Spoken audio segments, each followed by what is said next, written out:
Hello everyone, welcome back to my channel motion professor therapy. और आज हम इस वीडियो में बात करने वाले हैं कि ठंडी सिकाई और गर्म सिकाई का हमें कब कब इस्तेमाल करना चाहिए, क्योंकि बहुत ही ज्यादा कंफ्यूजिंग है। हम कंफ्यूज रहते हैं इसी के बीच में। अगर हमें ये चोट लग गई तो हमें ठंडी सिकाई लेनी है कि गर्म सिकाई लेनी है, बहुत ज्यादा कंफ्यूजन है। तो मैं आज इस वीडियो में आप सभी की कंफ्यूजन दूर करने वाली हूँ, क्योंकि अगर हम सही चोट पे सही सिकाई करते हैं तो उससे हमारी चोट जल्दी ठीक हो जाती है, हमारी हीलिंग प्रोसेस फास्ट होती है। तो इस वीडियो में हम ये जानेंगे कि कौन सी कंडीशन में कौन सी सिकाई सबसे ज्यादा बेस्ट रहेगी। और आइए अब वीडियो की शुरुआत करते हैं। तो सबसे पहले बात करते हैं ठंडी सिकाई की। अगर आपको कोई चोट हाल ही में लगी है, रीसेंट कोई चोट लगी है, आपके पैर कहीं पे ठुक गया है, आपकी मांसपेशियों में ज्यादा खिंचाव आ गया है, या आपने कोई बहुत ही लंबी मैराथन दौड़ी है, या फिर आपने कोई ऐसी चीज की है जिसमें आपकी बॉडी में सबसे ज्यादा स्ट्रेंथ लगी हो, तो उस कंडीशंस में हमें ठंडी सिकाई का इस्तेमाल करना होता है।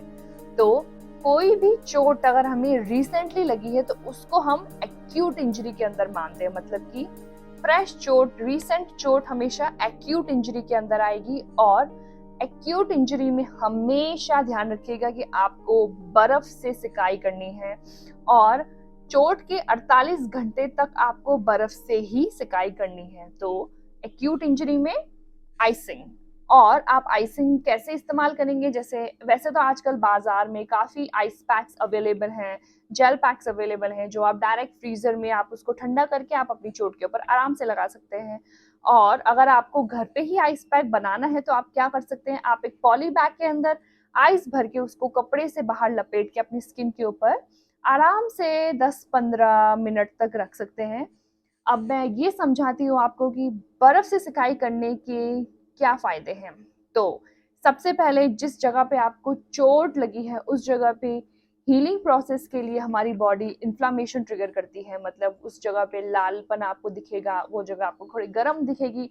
तो बर्फ से सिकाई करने के कारण उस एरिया का टेम्परेचर कम होगा, और उस एरिया में ब्लड की सप्लाई, मतलब कि रक्त की जो धमनी है वो थोड़ी कम हो जाती है, क्योंकि बर्फ जो है वो हमारी नसों को सिकुड़ा देता है, जिससे कि उस पे खून नहीं जाएगा, मतलब पूरी तरह से खून नहीं जाएगा, और वो एरिया आपको थोड़ा नम्ब फील होगा, जिससे आपको पेन में बहुत ज़्यादा रिलीफ मिलेगा।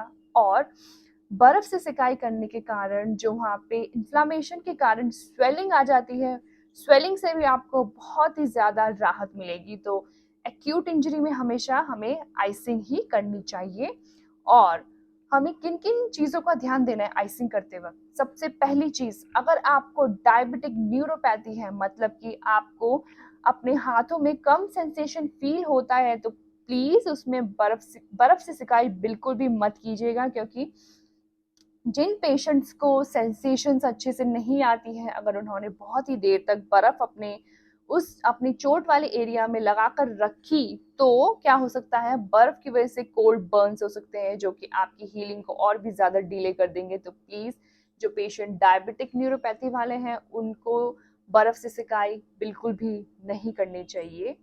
सेकंड, जिन पेशेंट्स में डीवीटी है, मतलब कि जिन पेशेंट्स की नसों में खून के छोटे छोटे गांठे, खून के गांठे जैसी बन जाती है, उसे डीवीटी बोलते हैं, अगर वो भी आपको प्रेजेंट है तो प्लीज उसमें भी आप बर्फ से सिकाई बिल्कुल भी मत कीजिएगा। और कई ओपन इंजरी में बर्फ से सिकाई नहीं करनी है, गुम चोट में ही आपको बर्फ से सिकाई करनी है। ठीक है, तो अब आइए बात करते हैं अब हमें गर्म सिकाई कब कब यूज करनी है। तो अब बात करते हैं गर्म सिकाई के बारे में। अगर आपके शरीर में कोई चोट बहुत पुरानी है, जैसे कि आपके कमर में दर्द रहता है, घुटनों में दर्द रहता है, हाथ पैरों में दर्द रहता है, तो ये जो इंजरी है, मतलब ये जो कंडीशन है, इसको हम क्रॉनिक इंजरी में लेके आते हैं। क्रॉनिक मतलब कोई भी चीज बहुत लंबे से जो चलती आ रही हो। तो ऐसी कंडीशंस में हमें क्या करना है, हमें गर्म सिकाई का इस्तेमाल करना है। जैसे अगर आपकी कमर में आपको दर्द रहता है, आपकी गर्दनों में आपको दर्द रहता है, तो उसमें आप प्लीज गर्म पानी की सिकाई कीजिएगा, या गर्म चीज से सिकाई कीजिएगा। इससे आपको क्या होगा, आपकी जो मसल्स है जिनमें अकड़ाहट आ रखी है, जिस वजह से वो कमजोर हो रही हैं, उनमें दर्द हो रहा है, तो उससे दर्द को निजात पाने में आपको सबसे ज़्यादा हेल्प मिलेगी। तो कोई भी क्रॉनिक इंजरी है, लॉन्ग टर्म से कोई बीमारी आपको चलती आ रही है, उसमें आपको गरम चीज़ से सिकाई करनी है। और अब बात करते हैं कि गरम चीज़ से सिकाई करके आखिर बॉडी में क्या हो रहा है जिससे कि हमारे पेन का लेवल कम हो रहा है। तो सबसे पहले तो जो जगह में दर्द है, ऑफ कोर्स वो जगह वीक है और उस जगह की मांसपेशियों में थोड़ी बहुत अकड़न है। तो जो गर्म पानी की सिकाई या गर्म चीज़ से हम जिस चीज़ से सिकाई कर रहे हैं, उससे क्या हो रहा है, उससे हमारी मसल्स में जो अकड़ाहट है वो कम हो रही है। अकड़ाहट कम होने के कारण हमारी मांसपेशियाँ सॉफ्ट हो रही है।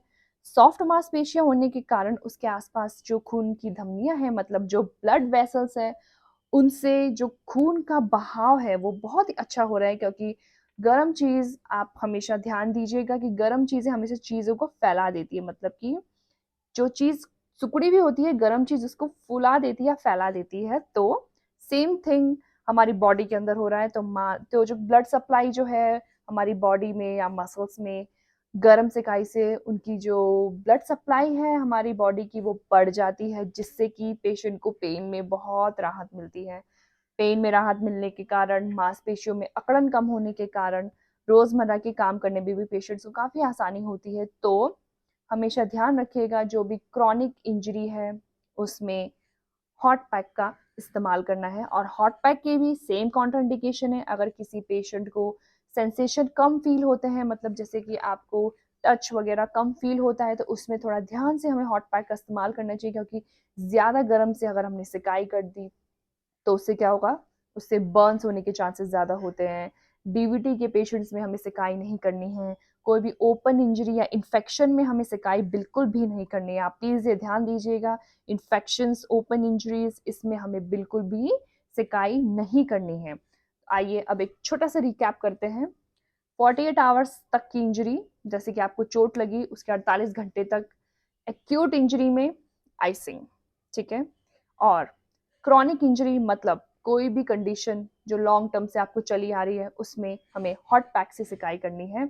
जैसे कि अगर आपका मसल पुल हो गया, कोई टेंडन में इंजरी हो गई या मांसपेशियों में खिंचाव आ गया, तो वो कौन सी इंजरी में आएगा?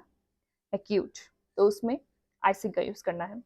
बैक एक, घुटनों में दर्द, हाथों में दर्द, गाउट की वजह से जो हाथों में हमें पेन रहता है, अकड़ाहट अगर हमारी मसल्स में, बॉडी में है, तो वो क्रॉनिक। और क्रॉनिक में हमेशा हमें क्या देना है? Hot pack. तो आई होप कि मैंने आपका ये कन्फ्यूजन अच्छे से क्लियर कर दिया हो। लेकिन अगर फिर भी आपको कोई कन्फ्यूजन है तो आप प्लीज़ कमेंट सेक्शन में मुझे कमेंट करके अपना डाउट क्लैरिफाई कर सकते हैं। मैं डेफिनेटली आपके कमेंट्स का आंसर दूंगी, आपके डाउट्स को क्लियर करने की मैं अपनी पूरी कोशिश करूंगी। तो आज के लिए इतना ही।